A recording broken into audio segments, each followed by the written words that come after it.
자, 지금까지는 모스 FET의 물성에 대해서 주안점을 두고 문제를 풀었고요.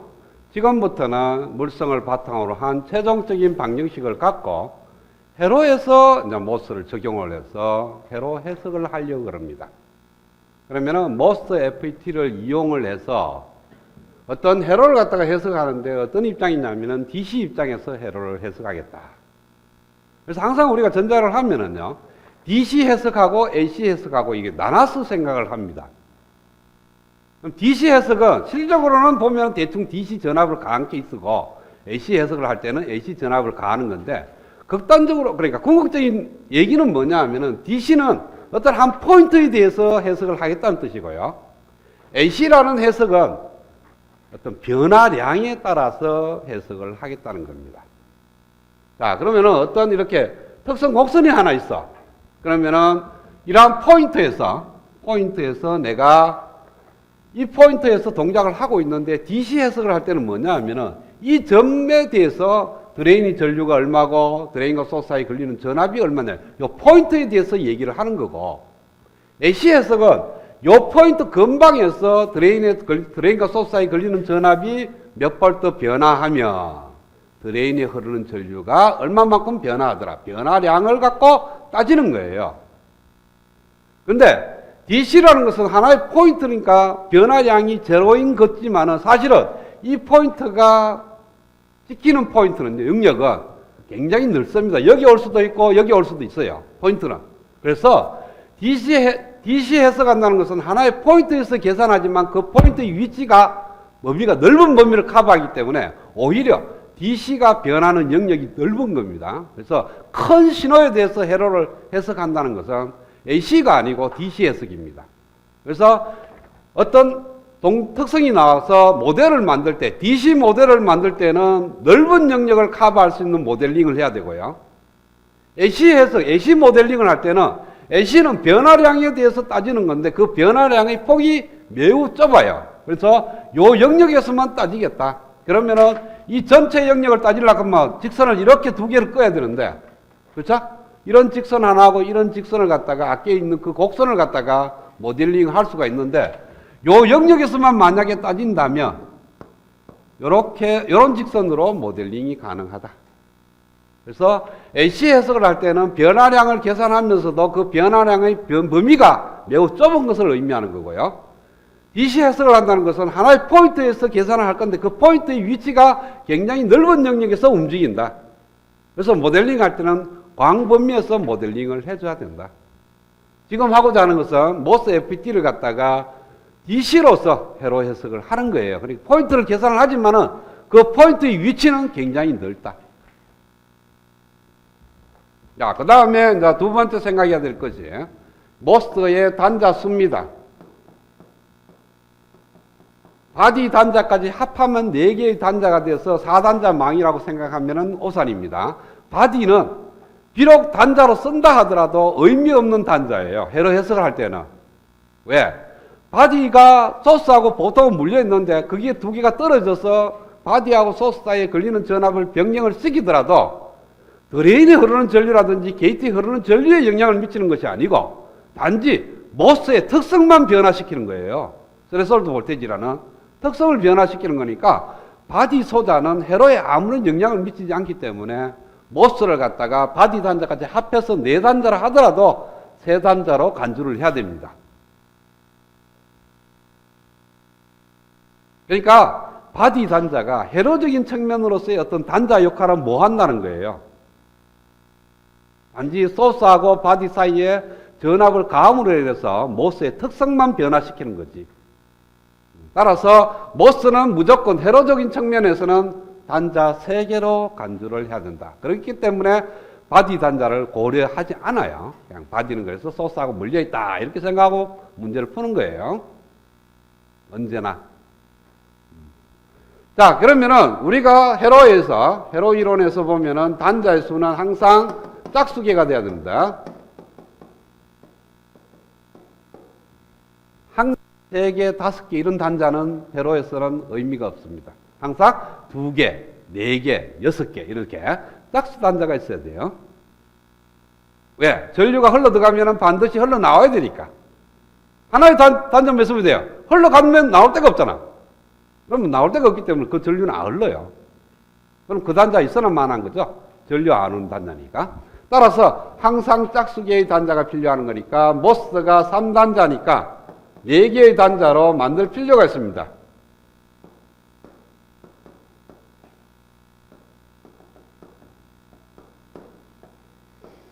그러면 단자 하나로 2개의 단자로 만들어야 돼요. 3개를 4개로 만들려고 그러면 1개가 2개가 돼야 돼요. 공통으로 쓰는 게 있어야 된다고. 그래서 그 단자를 뭐로 쓰느냐? 게이트, 소스, 드레인. 게이트 단자를 2개로 쓰면은 커먼 게이트. 소스 단자를 2개로 쓰겠다 그러면은 커먼 소스. 드레인 단자로 2개로 쓰겠다 그러면 커먼 드레인. 그래서 모스가 들어가 있는 회로를 명명할 때 반드시 저 3개 중에 하나가 붙어 있습니다. 커먼 소스인 경우에 라는 말이 들어갔는지 또는 커먼 드레인의 경우에 그 다음에 커먼 게이트 이렇게 쓰는데 대다수가 이 커먼 소스를 많이 씁니다. 소스 단자를 갖다가 공통으로 기준점으로 많이를 써요. 그래서 지금 별 얘기가 없으면 커먼 소스다.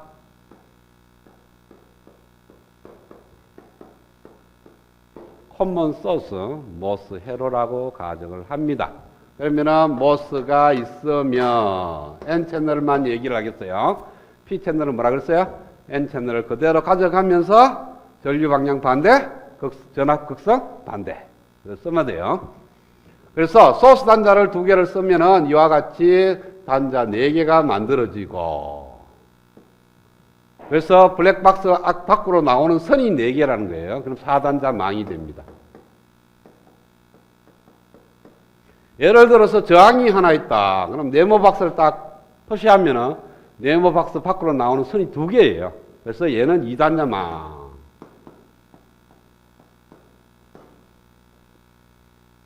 자, 그러면은 2단자 망의 특성식은 1개입니다.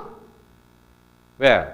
2단자 망에 지정할 수 있는 미지수와 전류와 전압이에요. 그쵸?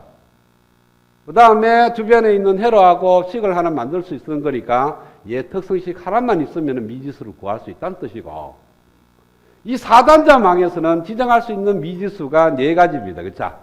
왜? 여기에 흐르는 전류가 있을 거고 여기에 흐르는 전류가 있을 거고 전류 변수가 2개 여기에 걸리는 전압 여기에 걸리는 전압 해서 2개의 변수 여기 걸린 전압을 안 하나? 왜 안 하죠?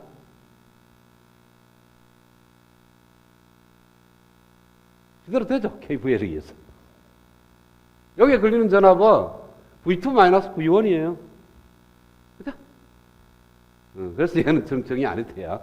그래서 4개의 변수로 지정을 할 수 있는데 왼쪽에 루퍼가 달려서 방정식 하나 만들 수가 있고요. 오른쪽에 뭐가 달려서 루퍼 방정식 하나 만들어서 방정식 2개를 만들 수가 있고 얘 자체가 몇 개를 만들어줘야 회로가 풀리느냐 하면은 2개의 식이 필요합니다. 그래서 얘가 특성식이에요. 그러니까 어떤 4단자 망도 그 4단자 망이 특성식 2개가 반드시 있어야만 푼다. 회로에서 풀릴 수 있다. 특성식이 2개가 아닌 4단자 망이 있으면 그 4단자 망은 쓸 수가 없다는 거예요. 회로 이론에 적용해도 못 풀어. 식이 모자라서. 그럼 여러분들이 배웠던 4단자 망이 하나 있었죠, 이때까지. 그렇죠? OPM프. OPM프 특성식이 뭐죠? I는 제로, V는 제로. 이렇게 2개.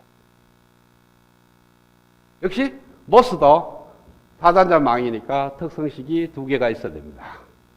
그래서 2개의 특성식 중에 1개는 여기 있습니다. 그래서 우리가 I1, I2라고 정의를 안 하고요.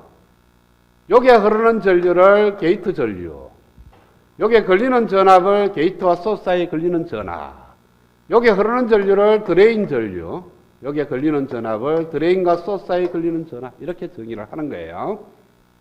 하면은 모든 모스는 게이트 밑에 옥사이드 층이 있기 때문에 게이트에 흐르는 전류는 제로다. 이것이 하나의 특성식입니다. 언제나 써먹을 수 있는. 근데 보통 안 써먹어. 그냥 안 써먹고도 잘 풀어. 왜 그래요? 이미 머릿속에서 다 써먹어. 게이트 단자를 오픈시키나 하나? 그렇죠? 이렇게 만들면은 게이트 단자를 오픈시키기, 일로 전류가 흐르지 않는 걸 여러분도 모르게 벌써 써먹게 돼 있어요. 그래서 게이트 단자의 전류가 흐르지 않는다. 이거 하나 쓰고. 두 번째 식이 뭐냐 하면은, 요게 모드에 따라서 달라진다는 거예요. 그래서 컷오프 모드냐, 그 다음에 오밍 모드냐, 또는 세츄레이션 모드냐, 따라서 나머지 한 개의 특성식이 달라져요. 얘는 ID는 제로라는 걸 써먹게 되고요. 오밍 모드로 썼을 때는 ID는 KN의 2배의 VGS 마이너스 VTL 곱하기 VDS 마이너스 VDS의 자성, 이걸 써먹게 되고, 세츄레이션 모드라면 이 식을 써먹는다는 거죠. 요거는 채널 랭스 모듈레이션을 고려하지 않았을 때, 만약에 채널 랭스 모듈레이션을 고려한다면 요 식을 쓰고요.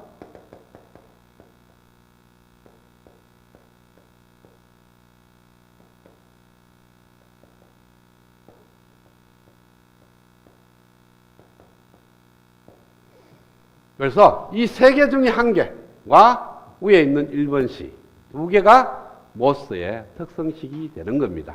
그러면은 주변에 이제 저항들 달릴 건데 그 저항들하고 이 모스하고 방정식 두 개 만들고 특성식 두 개 하고 그러면은 네 개의 파라미터를 구할 수가 있다는 거예요. 그렇게 푸는 걸 갖다가 우리는 DC 해석이라고 얘기를 해요.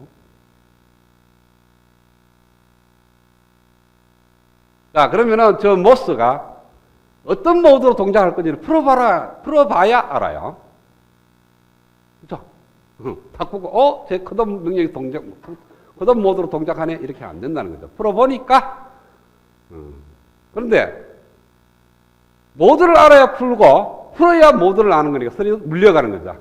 다이오드일 때도, 그럴 때 어떻게 풀었다 그랬어요? 가정을 하는 거예요. 가정을 해서, 그것이,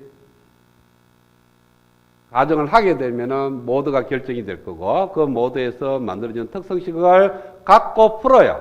그럼 나온 결과를 갖고 가정 성립을 여부를 묻습니다. 그래서 가정이 성립하면 계산 완료. 가정이 틀리면 또 다른 모드로 가정을 해야만 됩니다. 근데 다이오드 회로가 있을 때 가정을 어떻게 한다 그랬죠? 다이오드에 흐르는 전류가 제로로 두고 다이오드에 걸리는 전압이 V 감마보다 크면 포워드, 온, V 감마보다 적으면 오프로 가정하고 문제를 풀면 거의 99%가 맞다. 근데 모스는 조금은 이제 케이스 바이 케이스 조금 달라요. 보통은 이제 컷오프이냐 아니냐를 많이 따지는 이유가 컷오프이면 계산이 굉장히 쉽거든요. 그리고 항상 나눠지는 것이 컷오프이냐 이거 두 개냐가 나눠집니다. 왜? 컷오프일 때는 게이트와 소스 사이에 걸리는 전압이 스레스홀드 볼테이지보다 적다. 밑에 있는 두 경우는 게이트와 소스 사이에 걸리는 전압이 스레스홀드 볼테이지보다 크다. 그리고 보통 이제 모스가 들어가면요, 왼쪽 회로하고 오른쪽 회로가 이렇게 분리가 됩니다. 그러면은 왼쪽 회로에서 이렇게 문제를 풀게 되면은 IG하고 VGS라는 항이 들어가요. 들어가기 때문에 바로 VGS라는 값이 나옵니다. 왜? 일로는 전류가 안 흐르는 거니까 오픈된 회로와 똑같아요. 따라서 왼쪽 회로를 풀게 되면 VGS 값이 딱 나와요. 가정하고 관계없이. 모드가 어떤 모드가 되든 관계없이 VGS는 얼마 하고 먼저 나와요. 나오면은 크게 위에냐 밑이냐가 결정이 됩니다. 그래서 위로 결정이 되면 계산이 끝나버려. 다 올 제로니까. 그런데 보통의 경우에는 위로 결정이 안 납니다. 아래로 결정이 나지. 그러면 아래로 결정이 오면 다이오드도 똑같아요. 상태가 두 가지에서 어떤 걸 가정할 건지를 따져야 되는 거예요. 자, 그러면은 여러분 생각에 오밍 모드로 가정해서 문제를 풀겠어요? 세츄레이션 모드로 가정해서 문제를 풀겠어요? 이거는 둘 다 전류가 흐르기 때문에요. 전류가 안 흐른다고 보고 다이오드처럼 하는 건 아니에요. 풀어봐야 돼.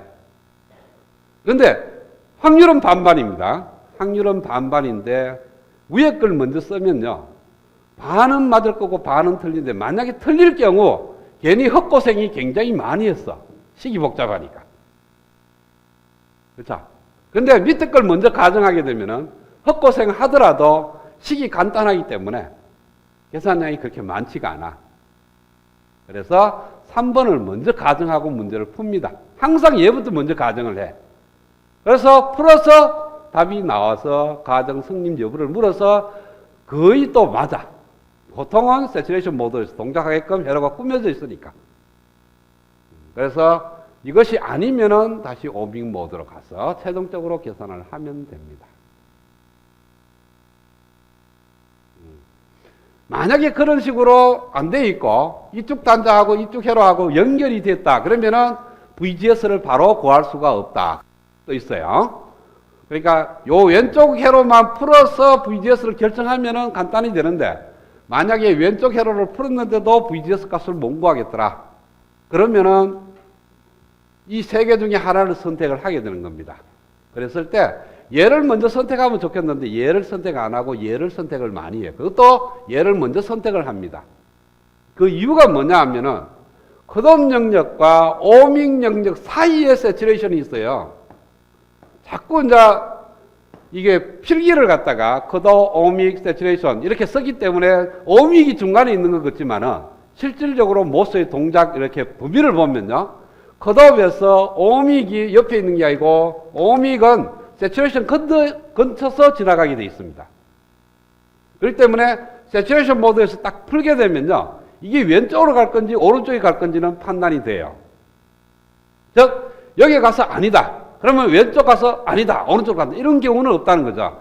여기에 딱 가서 아니다. 그러면 오른쪽일까 왼쪽일까 바로 판단이 됩니다. 그래서 오른쪽이다. 그러면 이어가서 풀고 왼쪽이다 하면 이어가서 풀면 돼요. 그러고 나서 만약에 잘못해갖고 이어가서 풀었어. 그래서 어디 갈까? 왼쪽으로 갔어. 안 돼? 오른쪽으로 가. 이런 경우는 안 일어난다는 거예요. 그래서 세츄레이션 모드에서 먼저 풀어보면 어디겠다라는 걸 대충 압니다. 보통 여기가 맞고 아니면은 오른쪽으로 약간 가든지 아니면 왼쪽으로 아예 가든지 뭐 둘 중에 하나로 결정이 납니다. 그렇기 때문에 이 경우에 대해서 문제를 풀면은 경우의 수가 잘못되면은 다 풀어야 된다는 거죠. 얘 풀어보고 아니다. 그럼 얘라 가정하고 풀면 또 아니다. 얘 풀면 이런 경우가 있는데 세츄레이션을 먼저 풀면은 얘 풀면은 그 결과로부터 얘인지가 결정이 나요. 그렇기 때문에 두 번만 풀면 답을 얻을 수가 있다는 거예요.